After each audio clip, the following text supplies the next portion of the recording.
Goku's, and sometimes Vegeta's, fight against Yi Xing Long comes to a close in today's Dragon Ball Dissection. It's the fourth stop in Dragon Ball Dissection December. You know what that means? It's Christmas Day! Merry Christmas! Happy holidays to everybody! Thanks for spending today with me. I can't believe we're here already. We started out the month wrapping up like Christmas presents. Our look at the characters of Su and San Xinglong. Then we moved on to the fight against Yi Xing Long, featuring Goku hanging from his leg like an ornament from a Christmas tree. Last week, Gogeta brought the party favors and an unexplainable Christmas miracle. And today we're getting a surprise Christmas guest. Come along, let's get started. Goku and Vegeta can't perform fusion anymore. On top of that, Goku can't even maintain Super Saiyan 4. As if all of that wasn't enough, suddenly the Su Shengchu pops through Goku's forehead.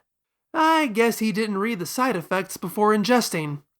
He's not, in fact, an evil dragon like Vegeta wonders. It's probably not terribly accurate to call him the Phineas Gage of the dragon world either. This is definitely a departure from anything we've seen in this series before. What could it mean? Well, for Goku, it means freaking out for a second before instantly reverting to taking it in stride. A clear callback to his original missing tail freakout at the end of the first story arc of Dragon Ball. And given that the entire Dragon Ball franchise is about to come to an end in just a couple of weeks, I can get on board with Dragon Ball GT playing a bit to nostalgia. It turns out the Dragon Ball isn't a transformation or a massive head wound. The ball dislodges from Goku's head and out pops Su Xinglong. Wait, he's the special Christmas guest I was promised? You're not Santa? Great, like I really wanted to see more of this guy. This is like that Christmas I got floor mats that didn't even match my car. This time, though, he's evil. I mean, he was already supposed to have been, right? This time he actually is, and he's gonna kill Goku and Vegeta. Why the sudden change of heart? Well, Yi Xing Long explains that once a Dragon Ball has been inside him, it gets corrupted again. And that might be a compelling argument if the Dragon Ball wasn't shown to be fine. Like, it's always been really weird to me that despite the initial explanation that minus energy builds up over time and slowly corrupts the Dragon Ball, that it can just shift from cloudy and cracked to gleaming and beautiful from moment to moment. Sure, it's magic, I can get behind it, but the show has already demonstrated that both Yi Xing Long absorbing the Dragon Balls instantly corrupts them, and that him spitting them up instantly cures them. I've mentioned poor conveyance being an issue with this arc, and this is a prime example. Here, the story actually sets up a clear visual shorthand for the status of the Dragon Balls. This is good, this is bad. But suddenly, the characters are totally ignoring that and treating those attributes like they don't exist. I'm gonna let you in on a little secret. Su Xinglong is faking. He and Goku were just using this opportunity to lull Yi Xing Long into a false sense of security so they can attack him. But should anybody even consider this a secret? Was anybody fooled by this? That Su Xinglong isn't actually evil should be the most obvious thing in the world. We see that the Dragon Ball isn't corrupted. Isn't that enough? But actually, that's not even the reason the show gives for purifying Su Xinglong. Despite the physical change in the Dragon Balls always being used as an indicator that they have been healed, its appearance here is completely incidental. Remember that plus energy kick Gogeta did last time because, defying all logic, that's something he can just do? Apparently, that means Goku is also now full of plus energy, so it was actually Goku swallowing the Dragon Ball that purified it. Apparently that was his plan the whole time, because he somehow knew that could happen. And that's the whole reason the plus energy kick exists, to set up this precedent that could be paid off now. Even though the show has already established a reason why the Dragon Ball shouldn't be corrupted. But that wouldn't be a twist, and we have to have a twist! This show loves twists more than anything else! We can't let things be remotely obvious, therefore, they have to be completely random. That said, there is one part of this that always makes me laugh, and I just had to mention it. Vegeta has no idea who Yi Xing Long is, lucky him, and immediately flies in to take care of this new interloper. But instantly, Su knocks Vegeta to the ground. Goku calls down from the roof they had been on to say, "Oh, hey, by the way, Yi Xing Long is faster than I am. I thought you should know that." I don't even think this is meant to be funny, but it gets me every time. Anyway, once the cat's out of the bag, Yi Xing Long engulfs Yi Xing Long in his ultimate attack, the Burning Spin. Apparently, this will kill Yi Xing Long, and if Yi tries to fight back, that will cause the whole thing to explode and kill him too. In fact, Su encourages Yi to go ahead and do exactly that. He even offers his back as a target, since Yi had shot him in the back last time. I have to admit, despite everything else I've said about him up to this point, Yi Xing Long is pretty badass right here. And he finally has a motivation: revenge. Sadly, this is also the worst he's ever looked. Thanks a bunch, Last House. Anyway, there's an explosion. Yi Xing Long emerges and Goku runs to greet him. However, his body cracks, and from within emerges Yi Xing Long, like some kind of parasitic insect. Whoa, that's creepy. It turns out that at the last second, Yi Xing Long realized Su wouldn't be harmed by the explosion, because Su stupidly told him that. So Yi possessed his body with the Dragon Balls. This sequence at least provides two really cool character moments in a story that desperately needs them. It's brought about by a strategy that actually makes some sense, rather than simply giving up and saying that Yi is magically immune to burning and spinning. And hey, now I never have to see Yi Xing Long again. That's satisfying. But you have to admit that when all is said and done, this whole sequence of catching the Dragon Ball, swallowing the Dragon Ball, bringing Yi Xing Long back was entirely pointless. Absolutely nothing has changed because of Su's return. He's Gold Piccolo. Ooh, I'd better be careful. That could actually give them ideas at this point. If nothing else, though, I don't want to move past this section of the story without giving some credit where I think it's due. I spent a lot of time last week insisting that I don't think most of the common fan theories of theming or motif pass the smell test.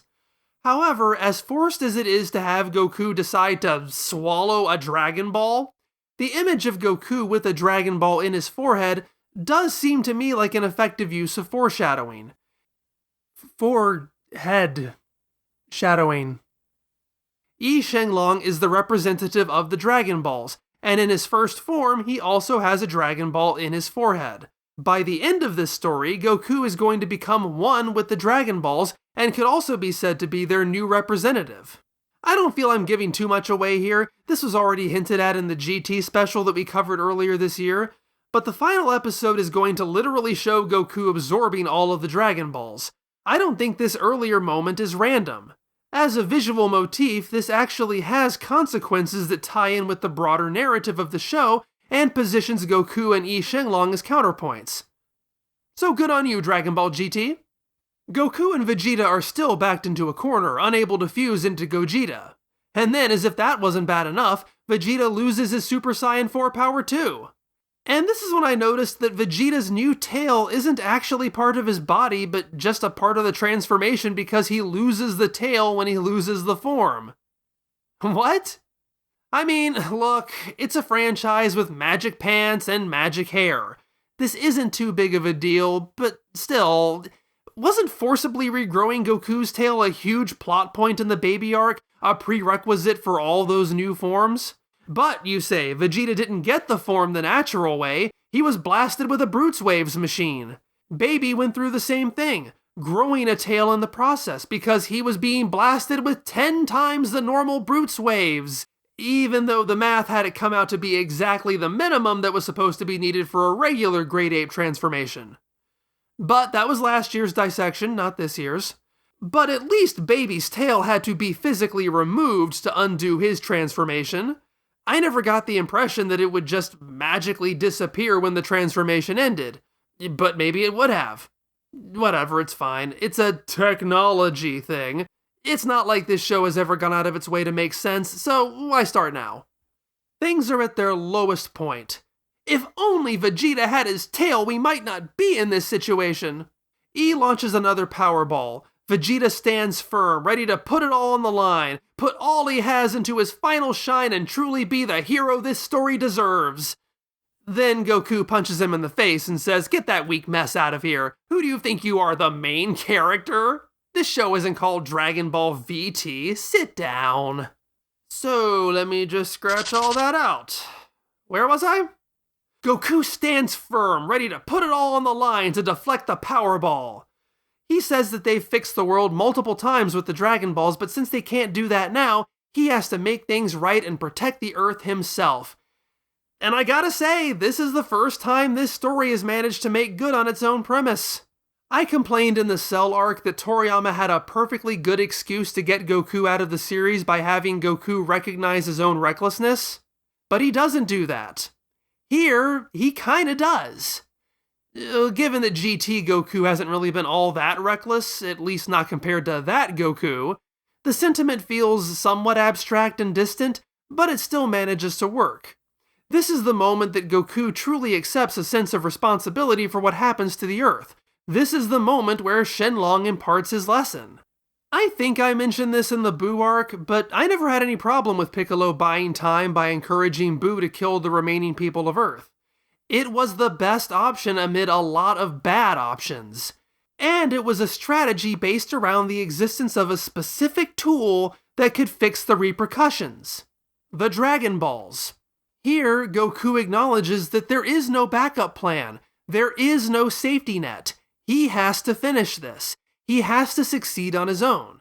I concede, though, that while the idea is there, I'm having to bring a lot to this. I'm glad that Goku is acknowledging this. However, I wish the show could have put him in a situation where such a revelation feels more necessary. Unlike my example with Piccolo, which has him undertaking an action that would have to be thrown completely out the window if there were no Dragon Balls, how is this any different from any other time Goku has stood against a foe? He's saying different things, but is he really doing anything different? If Goku did have Dragon Balls right now, he'd still be pushing himself to his limit trying to deflect this attack. So I definitely give this moment credit for making me feel the emotional thrust of this arc, but it could have been much stronger. We are in the penultimate episode now, which is the final episode of the fight, and while I have not shied away from being irreverent to elements of this story, this finale sticks the landing. It truly is inspiring to see Goku give it all he has, succeeding in stopping the Power Ball, but seemingly at the cost of his own life. Now that he's won, Yi Xing Long ramps up the natural disasters, showcasing what had truly been at stake in this fight. He covers the world in dark clouds that finally don't beat around the bush at looking ominous. It makes that stupid plus energy kick even more pointless than it already was. Vegeta laments that he's lost his original home world and is now about to lose his adopted world. That he insists on fighting to the bitter end to save it, even as he sends everyone else away, truly marks the culmination of his character arc. The show makes some truly bold decisions. I think they just killed off the king of the world! That doesn't mean I can't find humor in some of this. Oh, Gohan, you're going back to the battle too? I thought you were just saying that you guys aren't even capable enough to distract Yi Xing long enough for Goku and Vegeta to do a tiny dance. But now you're suddenly going to fly back to the battle? It is pretty brutal how Yi impales Vegeta's shoulder on his spikes, but it's so extreme it ends up being kind of funny. I mean, look how huge that makes Vegeta's shoulder. It's like he's wearing the Varia suit from Metroid. And after all that extreme physical trauma, his shoulder just looks slightly bloody. That's all. I like that Trunks is the first to turn around and head back to the fight. It's nice that the show occasionally remembers that he's supposed to be one of the 4 most important characters in this show. Oh, speaking of which, has anybody seen Giru lately? Well. It turns out that Goku, at the bottom of his crater, still has a little bit of fight left in him. He asks for Genki, not just from everybody on the planet, but from everyone on the planets that he visited during his grand touring. I guess it's a good thing everybody somehow seems to understand the stakes of this conflict, but it's still a bit jarring to see enemies like Don Kia give up their ki to Goku. And what? That kid on planet Pital is still in the hospital? It's been months at least. Interestingly, the only of these returning GT characters who have speaking roles are the Para brothers. The rest are just returning drawings, not returning performers.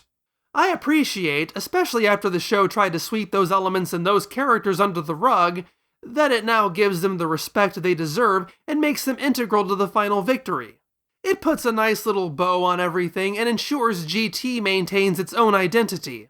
What's interesting is that between Goku cashing in on all of his favors to make a Genkidama, and Vegeta in the meantime leading the charge to sacrifice himself, this very much feels like the end of the Majin Boo arc. In fact, I do find myself in a bit of a quandary reviewing it. With the music and the good character beats and the genuine feelings of despair and hope, I can't deny that this hits the mark for me. But I also can't shake the feeling that this is just a retread, one that doesn't quite feel as earned, both because of its familiarity and because it relies on characters who aren't as beloved as the cameos we saw last time. However, part of me believes there's intention to the repetition. As we'll see when we get to the ending proper, Dragon Ball GT is coming at these events with a very different philosophy than the ending of Toriyama's own series. The defeat of Majin Buu required Goku and the others to acquiesce to the reputation of a con man, sacrificing the credit that they rightly deserve but don't care all that much about. Dragon Ball GT wants Goku to get that credit, to be able to summon the Genki for a victory Genkidama all on his own. Whereas Toriyama's Buu victory is cheeky, Toei's Yi Xing Long victory is completely sincere. And it was initially jarring to me to see all the people of Earth willingly give their energy to Goku when they clearly didn't trust him last time. However, unlike a lot of GT's decisions, this is something they've clearly worked towards. Goku hasn't been this disengaged, aloof figure. And I really thought they dropped the ball here, given that despite Goku being far more in the thick of things in this series and in the last several arcs of Toriyama's series, a lot of that took place in space. And while those adventures could easily justify most of the alien characters who contribute, it still doesn't change much for all the Satan sycophants. Or does it? GT's Goku is the one organizing teleport drives, hunting down every last individual, personally transporting them to safety when the Earth blows up. He once again returns to the Tenkaichi Budokai, not as an excuse to get what he wants and screw over the audience, but to actually enjoy the experience like he used to. And in this story arc, well, Goku and Pan meet people in that one town and improve their lives. Okay, the story arc could have done a better job with that, but the show as a whole does earn this ending, I think. This brings us back to the debate of how Toriyama Goku supposedly differs from Toei Goku. How much poison should there be in him? How selfish is he versus how selfless is he? Even if you agree that the show properly built to this moment, you might disagree that it should have. But even Toriyama chose to celebrate how many people's lives Goku had touched because he has.